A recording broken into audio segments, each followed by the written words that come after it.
Hey, you guys, it's Scott. I hope you're having an amazing day. And I just wanted to reach out and today we're celebrating the International Women's Day. And I this is like a super important day for me because I have two young daughters, Lily and Lexi. They're 11 and 12 years old, and so for them, I want to celebrate all the women that have been amazing examples for them and have who really stood out. And I think this is like super important to me.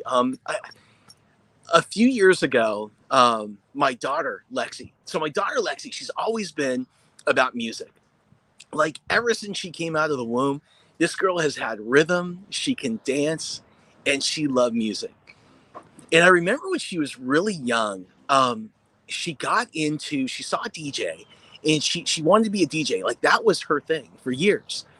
And so when she was in the first or the second grade, we bought her a little DJ turntable, and we actually sent her to get DJ lessons. And another way that we bonded, Lexi and I, wasn't just around the DJ stuff, but we go on to iTunes. And back then it was like the only game in town. And we go back into iTunes and we would watch all of the like the cool the cool videos and stuff like that. And then we go into YouTube and we watch these amazing DJs. And she always wanted to find the women DJs, and she'd follow them, and we'd follow them. And then one day, it was kind of crazy. Then one day, I came up to Lexi, and I think it was a Saturday or Sunday, and I said, Lex, I said, I would let's go on iTunes and let's do the DJ thing tonight. And she's in like the third or the fourth grade now, and she says, Dad, I've decided not to be a DJ. And I said, why? I said, what happened? And she said, because all of the big DJs I see are men, they're boys.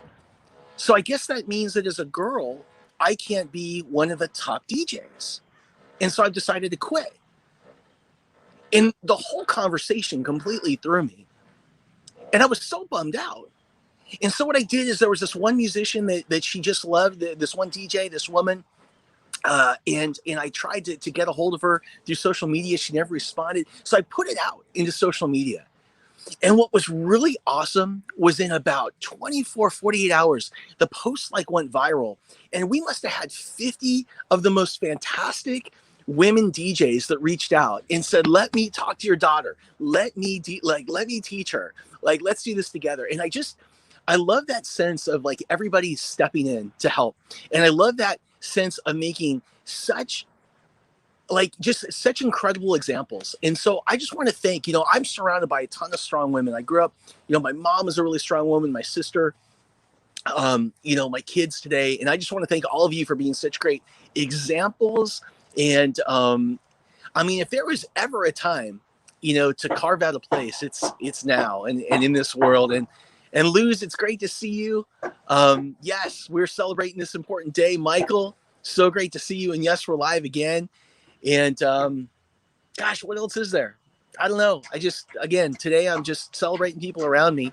And I'm trying to think of a story. I interview so many incredible people. And I'm trying to think of my favorite story about a woman entrepreneur and some of the cool stuff that she did. And I guess the one that always comes to my mind is Sarah Blakely, who started Spanx.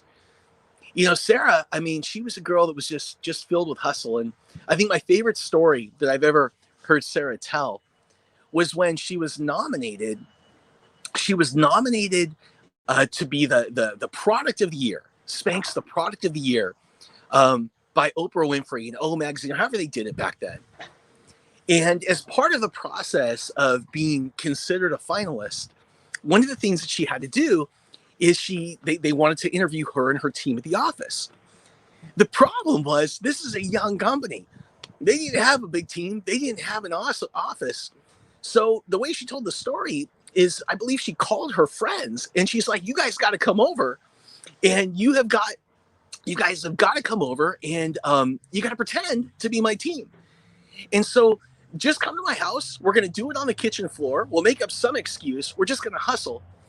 And that's what they did. They had the meeting with the Oprah team. If I remember, this is the way she told it, on her floor at her home with her friends, kind of posing to be employees of the company. And you know, and the rest is history.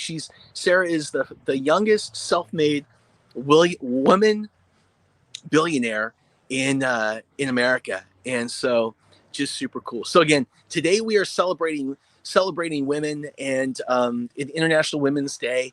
And by the way, we just kicked off uh, last Friday. We opened up to everybody. We've been in closed beta, our entrepreneur academy called the What Now Academy. Tomorrow, we're going to be doing office hours. So you guys are going to start to see me again just about every day coming live to you across all social media. And for tomorrow's office hours, we start at 11 o'clock in the morning. Come with any question that you have. Our members of the academy, they'll be coming in through Zoom, and they'll be able to ask questions, but you can listen in through social media and you know, write down your questions and things like that, and I'm happy to answer them. I'll be there for an hour every Tuesday at 11 o'clock Pacific time. But again, today is all about women and the strong and amazing women around us, celebrating International Women's Day. And I want to thank you guys for being such great examples, especially to my daughters, Lily and Lexi. I hope you all have a great day, an amazing week. Thanks for your example. And I'll see you tomorrow, 11 a.m., the What Now Academy and our What Now Academy Facebook group. We'll see you there.